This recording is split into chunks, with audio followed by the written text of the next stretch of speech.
तो आप जब रास्ते पे आ रहे थे तो क्या क्या दिखा, ठंड में कैसे कैसे लोग और क्या क्या देखा आपने रास्ते में, कोई बता सकता है? लोग देखे। ओके, हमने लोग देखे, कार देखी, स्वेटर्स पहने लोग देखे, एनिमल्स देखे, है ना। तो हमने जो सारी चीजें देखी, अगर हम उन्हें एक वर्ड में बताना चाहें तो हम उसके लिए क्या वर्ड यूज कर सकते हैं, कोई बता सकता है?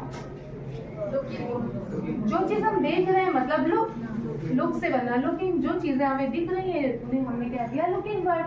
अब हम लुकिंग वर्ड को समझना चाहते हैं तो इसके लिए एक बहुत इजी वर्ड रहेगा जिसे हम बोल सकते हैं नाम। अब मुझे आप लोग इमेजिन करिए कि आप किसी टेम्पल में हैं, किसी मंदिर में हैं, तो जब हम मंदिर जाएंगे तो वहां हमें क्या दिखेगा? कोई 5 वर्ड्स बताइए एक एक करके। बेल दिख गई, ओके, स्टैचू दिख गई हमें, और गार्लिक्स दिख गई, माला दिख गई, फ्लावर्स दिख गए, फ्लैग, ओके फ्लैग। तो ये जो सारी चीजें हमें दिख रही हैं वो हमारी लुकिंग वर्ड में आ जाएंगी। अब हम इसमें से वो चीजें देख सकते हैं जो सांस लेती हैं और जो नहीं लेती हैं। जो सांस लेती हैं उन्हें हम किस में डिवाइड कर सकते हैं?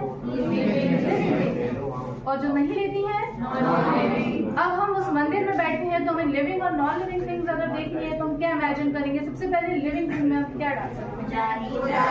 पुजारी, हम अदर जो हो गए होंगे, ठीक है।